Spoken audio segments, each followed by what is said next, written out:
Quiet first came here, she demonstrated her marksmanship against that enemy fighter plane. It showed she was much more than your everyday crack shot. Hitting a moving target from 600 meters is a challenge, but it's possible with the right training and equipment. But shooting down that missile, that's a world apart from taking out a soldier on patrol. The chopper and the missile were in motion, meaning different vectors at high velocity in three-dimensional space, and she shot an unguided bullet that had to fight air resistance and gravity. All that while the chopper was taking evasive maneuvers. Some of the best target leading I've ever known. She has a superhuman sense of spatial awareness. You put her in a fighter jet, and she'd be an ace right off the bat. Hell, your judgment was top class too. Realizing she could take out that pilot, that's quick thinking. You and Quiet could make a hell of a team. You'd be damn near unstoppable. Quiet is still in her cell. Only a few staff are authorized to go near her. She hasn't tried anything funny, but that's what bothers me most. In particular? What does she have to gain by coming to Mother Base? I first thought she was under orders from Cypher to take you out. She didn't manage it in Afghanistan, so round 2 happens here. So I lighten the guard. And that lock on her door is a joke. You gave her an opening. And? Well, she hasn't killed you yet. And I hate to say it, but she's had plenty of chances. You made me the bait. Poisonous bait. What better? Anyway, she didn't bite. Quiet is keeping her silence. So I'm left with no idea again what she's doing here. We tried communicating with her through writing. That didn't work either. Whether she's illiterate, dyslexic, or just plain stubborn, she won't cooperate. I just don't get it. If she tried to contact the outside, it'd be picked up by our counterintelligence net. But it's clean. There's no sign she's had contact with the staff, the base facilities, nothing. She's almost got the men wanting her to try something, just to find out what she's up to.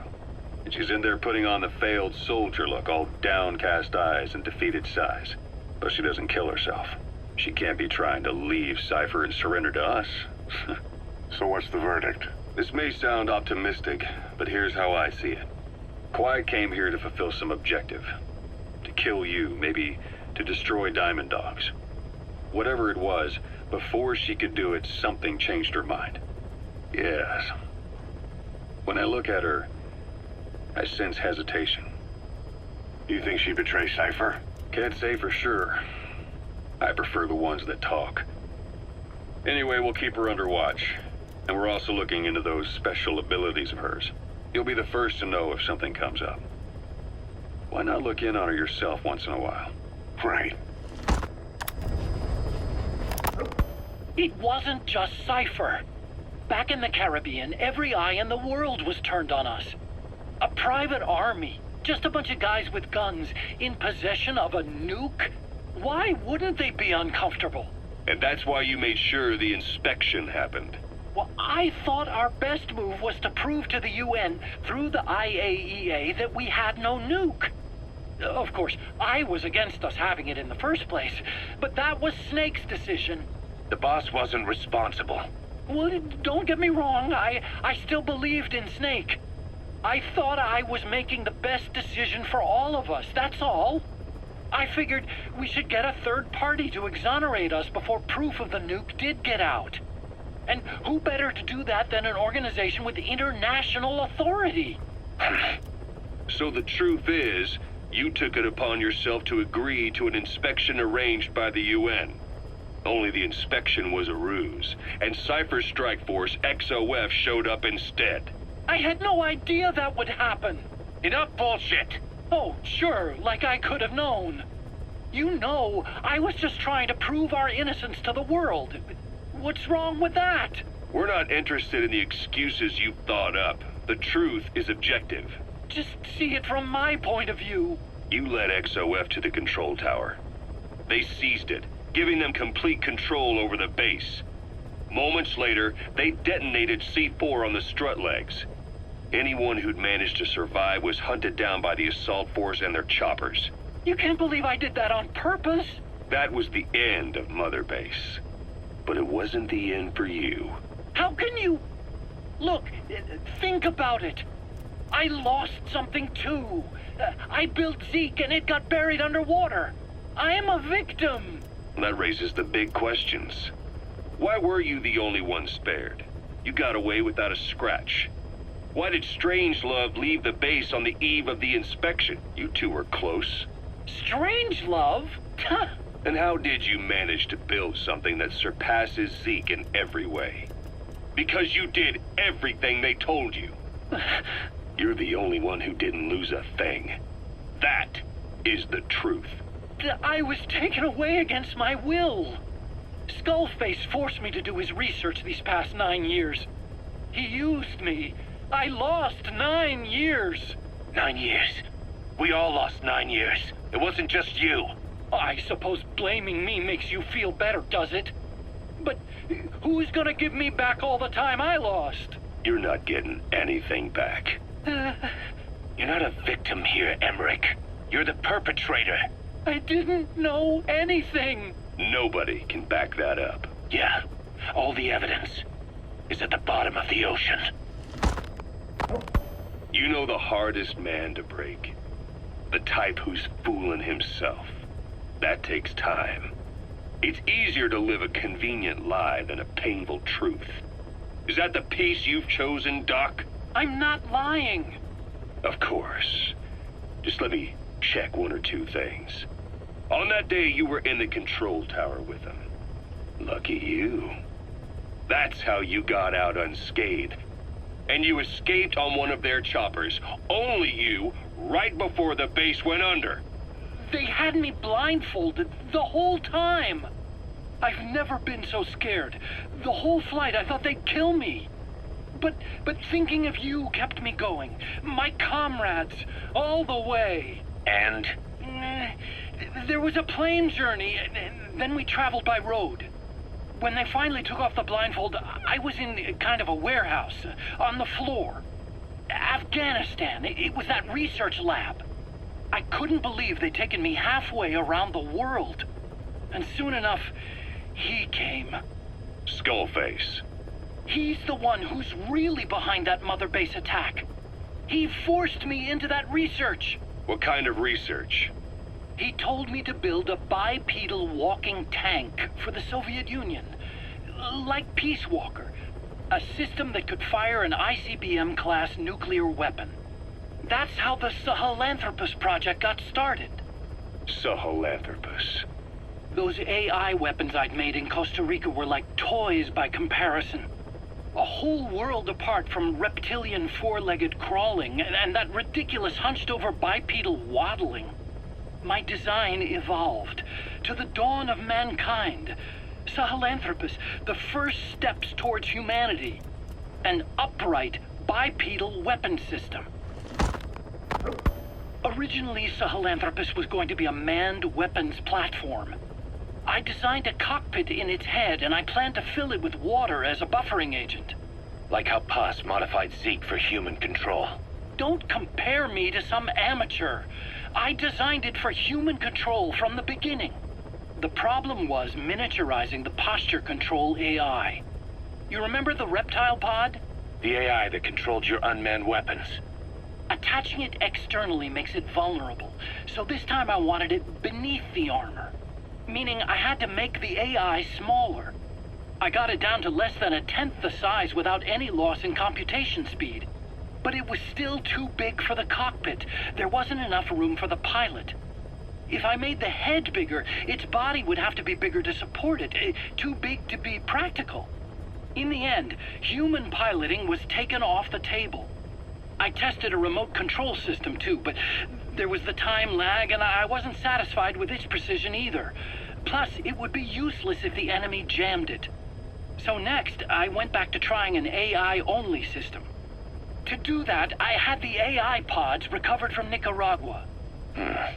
This was a hybrid AI, a combination of Peace Walker's reptile and mammal pods. The only AIs that had ever successfully operated an unmanned nuclear weapon system. Really? You'd need some help to get that working. Expert help. Did you work with someone? I worked alone. You did that yourself? That's the thing. The AI didn't pan out in the end either. But I did finally get Sahelanthropus walking by folding over its upper body to lower its center of gravity. The first upright bipedal locomotive weapon system in the history of mankind. I guess technically it falls into the anthropoid ape category. I don't see the benefit of having it stand taller. On terrain with significant differences in elevation like Afghanistan, you need a body that's vertically adaptable. That also lets it attack from long range while using mountain ridges for cover. So, making it walk upright was the most important factor in giving it superior height capability. As the name suggests, that was the whole point of Sahelanthropus. But I was being pushed for results. Having the AI mounted externally would have been the fastest way to get it working. I just needed more data so it could maintain its balance. But Skullface refused to wait. He dismissed the idea of AI control and took Sahelanthropus away from me before I could finish it. But it was walking when it came after you. That's just it. I don't understand how Skullface got it to move upright, without a pilot or an AI. And walking at that speed, too. It's beyond anything I could have imagined. This is like the Wright brothers making it to the moon. I'm just as clueless as you are. So this Sahelanthropus, where is it now? I have no idea. All my experiments took place at that cave. I've never seen it anywhere else. Besides, it's still just an incomplete prototype at this point, and nothing but a paper tiger. Even if it can walk, it's far from being a viable weapons platform. It wouldn't be useful in actual battle. Emmerich will remain here at Mother Base for now, but not as a member of Diamond Dogs. I still don't trust him. That work for you? Fine by me. He can't be allowed any contact with staff either. Yeah. A lot of the guys would love some payback for 9 years ago. We still need him alive. But we have to restrict his movements. He can only go where we tell him. And of course, the interrogations will continue. He worked for that skull bastard for nearly a decade. He still has more to tell us. How long are we gonna press him? If our investigation shows he really had nothing to do with the attack, we'll reconsider his place here. But I don't expect that to happen. Remember that water tank-shaped object in Emmerich's lab in the Soviet base camp? The thing that started talking to you like a possessed answering machine. That was a pod built for housing the AI used to control unmanned weapons. You remember, back in '74 in Costa Rica. It was in those machines you fought there. They were designated Pupa, Chrysalis, Cocoon, and Basilisk, and each of them was fitted with an AI unit called a reptile pod. Emmerich created it. It mainly handled the machine's posture control and autonomous behavior. But the Basilisk, aka Peace Walker, also featured a second AI pod. That one was called the Mammal Pod, and it was created by Dr. Strangelove. She tried to recreate the boss's personality through the Mammal Pod, but you pulled out its memory boards. That's when it transferred its own functions to its reptile pod. Just like a human brain compensating for damage by using the remaining healthy parts. The result was a unique entity, a hybrid of the reptile and the mammal. It sank to the bottom of Lake Nicaragua with Peace Walker. But apparently they salvaged it and transported it to that lab. Don't let it deceive you, Snake. It may sound like the boss, but it has neither a personality nor a will. Like Emmerich says, it's just a machine. Ever since the attack on your unit 9 years ago, the name Big Boss has become known the world over. What do you mean? Those of your men who survived traveled far and wide. They fought throughout the world. In fact, they're part of the reason we have all these PFs now. Every one of them suffered their own phantom pain from losing you. Talking about you wherever they went helped to heal their wounds. Your actions and words, your legend, has been told on every battlefield they've set foot on. Obviously, as the tales have spread, the truth's been distorted, painted over. Big Boss sacrificed himself to show us the threat that Cypher poses. He sounded a warning, so it goes. A warning? Too much power destroys the hands that hold it. Apparently, you chose to be a living example of that. I never said any of that. The moment any truth is passed on, it starts turning into fiction. The problem is, fiction inspires people more than facts. To the world, you're now the legendary mercenary Big Boss. The lessons you've taught the PFs are the reason they're so widespread. They're the reason they've survived. And you know what they all aspire to? To one day go nuclear, just like you did, and stand up to Cypher. Of all the stupid things you could do. They'll never understand what you really wanted. Heroes are misunderstood. It takes a man of the same caliber to understand what drives them. Bottom line is, these guys want to be like their hero, Big Boss. And deep down, they all have their eyes on nuclear weapons. They say that a nuke is the only means of standing against Cypher. But these days, it's becoming little more than a slogan to rally the troops and survive in a cutthroat business. Currently, there are 3 major PFs who've expanded into Central Africa. CFA, Rogue Coyote, and Zero Risk Security. HEC's investigations have shown there's almost no overlap between their areas of operation. It's not so much a turf war, more like they have a gentleman's agreement. If you do cross paths with them, you probably won't have to face more than one at a time. Still, don't expect a walk in the park. The CFA, Contract Forces of Africa. These guys are a major player. Their head office is in Pretoria, South Africa. That's also where the South African Defense Force is headquartered. We think the two are closely connected. An HEC investigation revealed that most of the CFA's operators are former SADF soldiers. South Africa has been locked in struggles with neighboring regimes for years. That means constant action.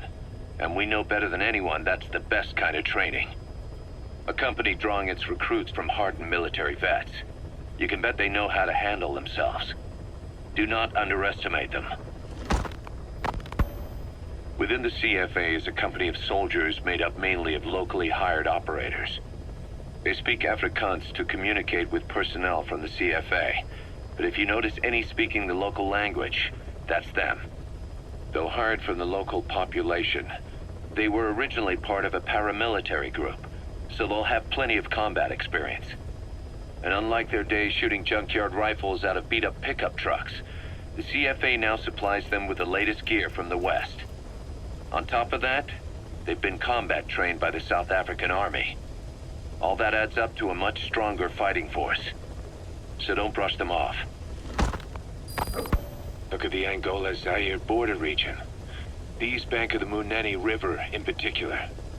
It's a microcosm of a problem that stretches all across Africa. There's a civil war going on in Angola fought between the government MPLA and the Western-backed UNITA.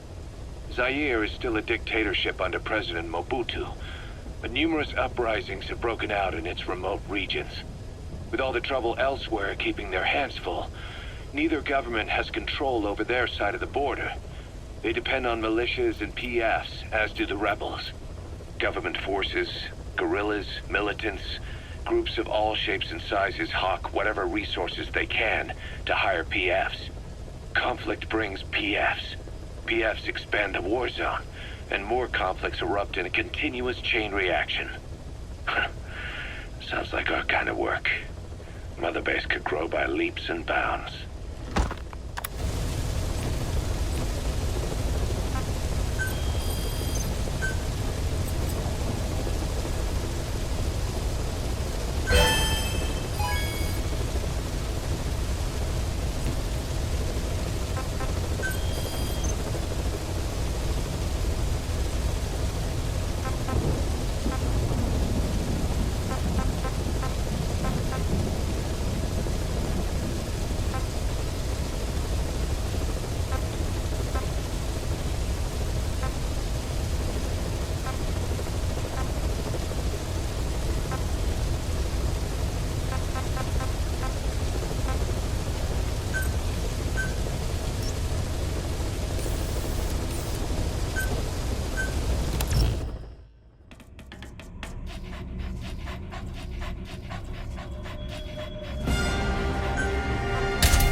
Boss, I knew you were alive. I'm so happy, boss. One of the guys out on a mission at the time. He's fallen a long way from the glory days. But will he come back to us?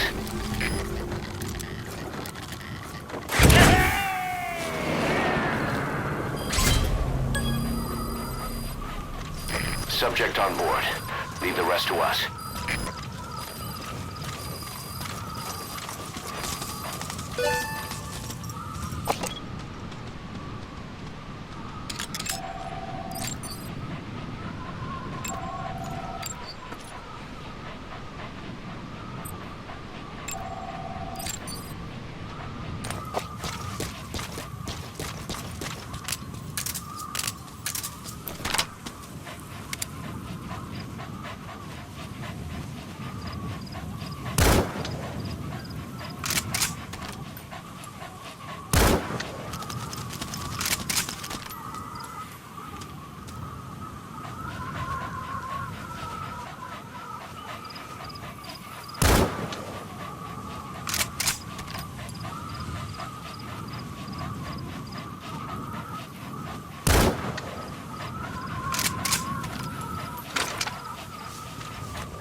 Extract him.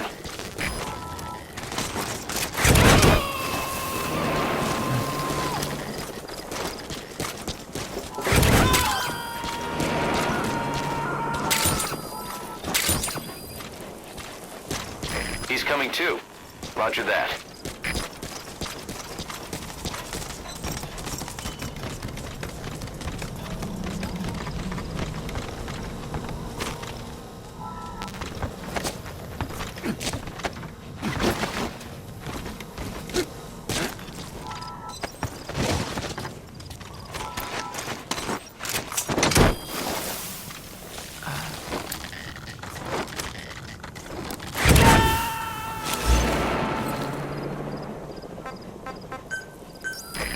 Extract him.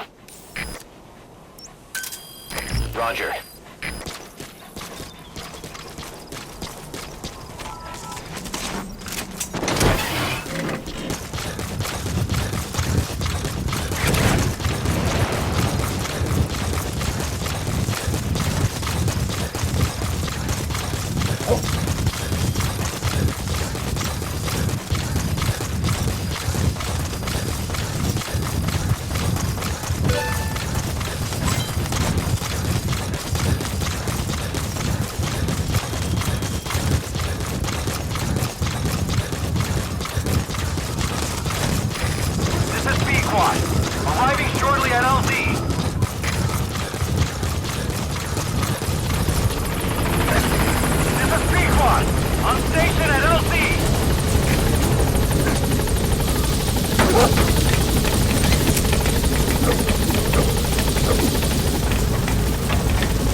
Welcome home, boss. Thanks for that, boss.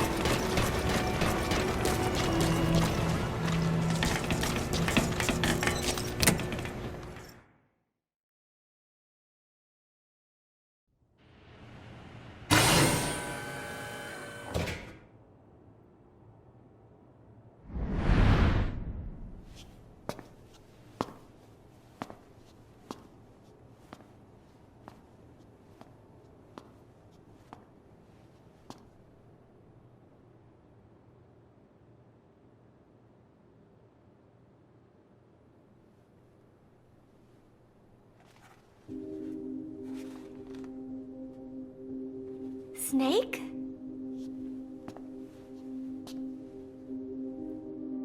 Posh. That's right. It's her. What about the bomb? We were able to remove the explosives. Both of them. Bomb! No, it's okay.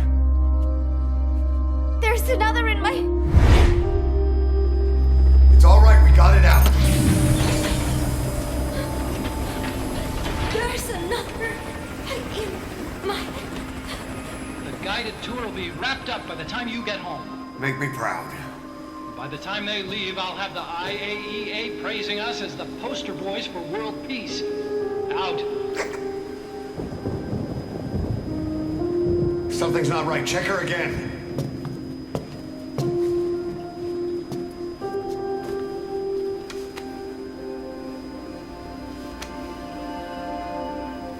Boss?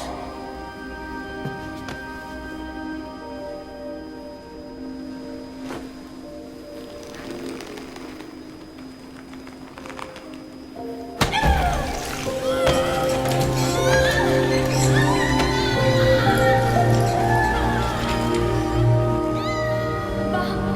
There's... It's all right, we got it out.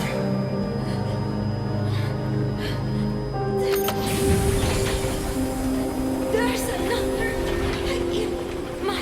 It's okay. The other bomb, we managed it.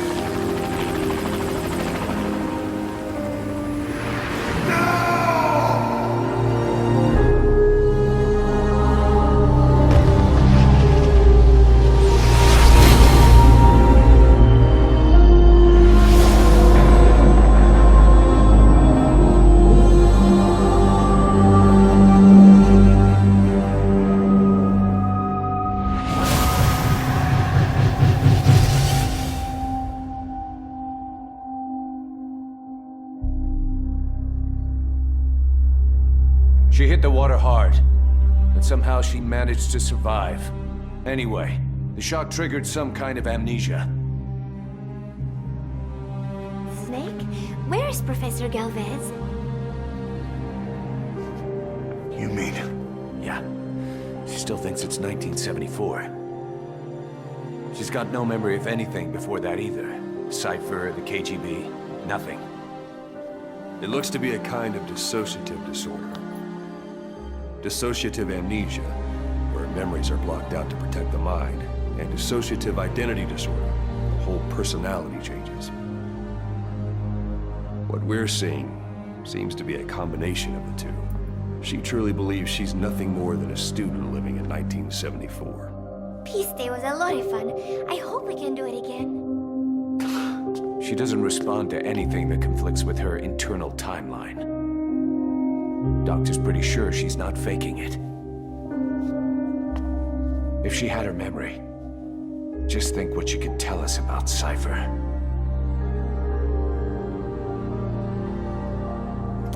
The photo is from that guy you brought back the other day. From the old crew. I thought it might jog her memory, but no luck. Anything else you can show her? Do you have something to show me, Snake?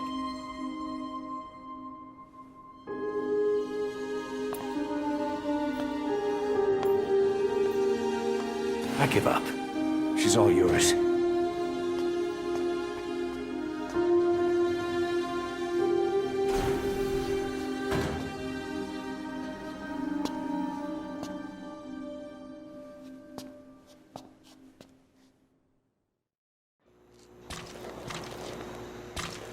Got something to show me, Snake?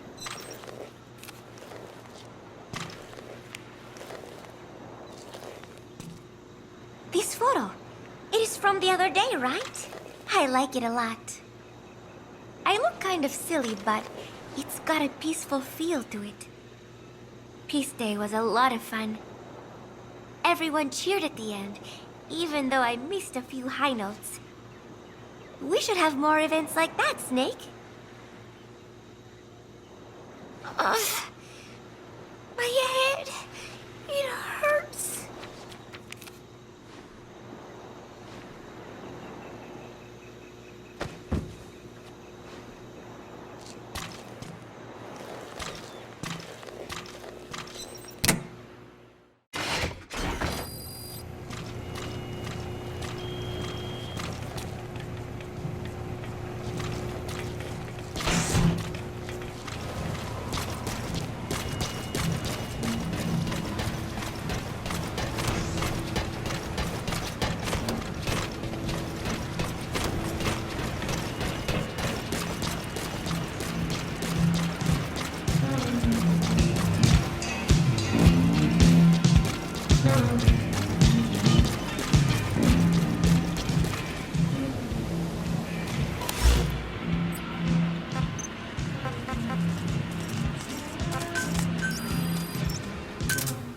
Roger.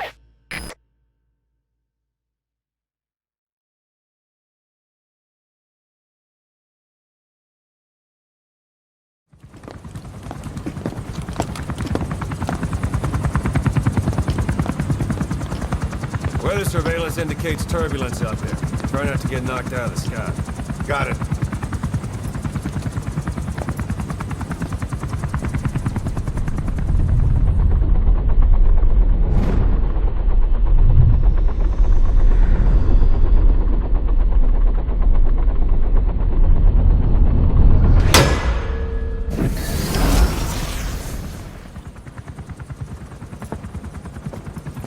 Quiet.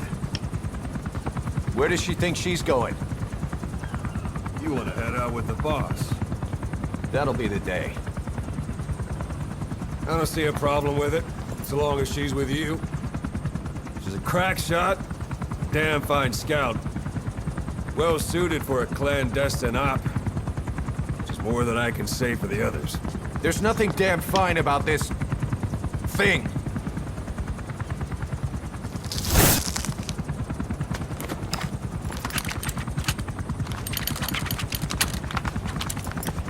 Here, Hey, blades.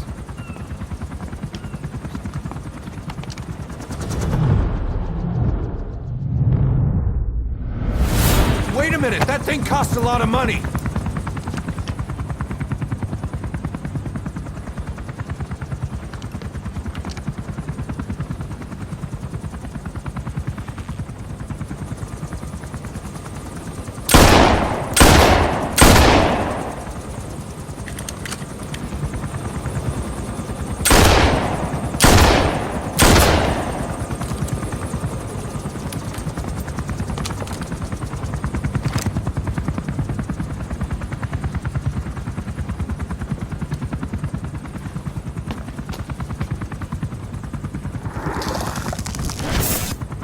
She can see each individual blade.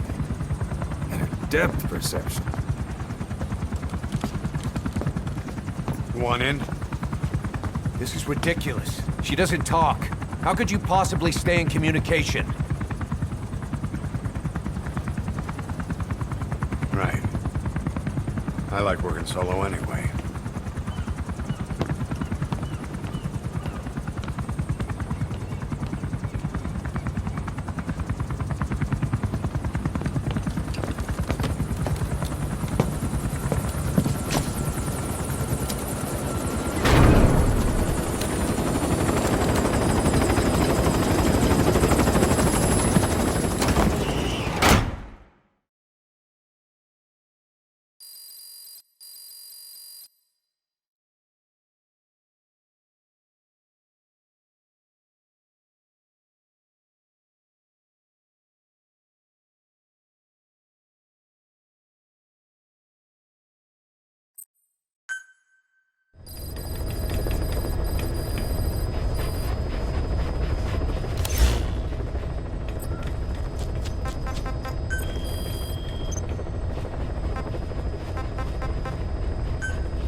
Quiet still hasn't made any moves. It's got me thinking. What? If you took her on a mission, she might break her silence. You want to let her out? Sure. Make her no different to the others. Everyone you pick up works for themselves, right? But her... I say work with her. See what happens. I wouldn't ask this of anyone but you. On missions, I'll make sure we have someone observing from a distance, and she won't be allowed access to all of the base. As for Miller, well, sometimes it's better to ask forgiveness than permission. The best part is, hiding is her specialty. If no one sees her leave the base, the staff will be none the wiser. And if she gets away? If that happens, you'll have to take care of her. But I have faith in you, boss. I think Quiet sees something in you. It's a big risk. But it's for the good of all of us. And besides, you can't deny her talent. Her unique skills and abilities would give you a hell of an edge out there. I'll think it over. How long are we gonna keep that woman here? You mean Quiet? My personal feelings aside, she's putting everybody on edge. You should hear the stories. I got sick from just standing guard at her cell. I won't stand on the same platform as that witch. She hit me for no reason. What is this, a private army or a kindergarten? The thing is, they're all serious.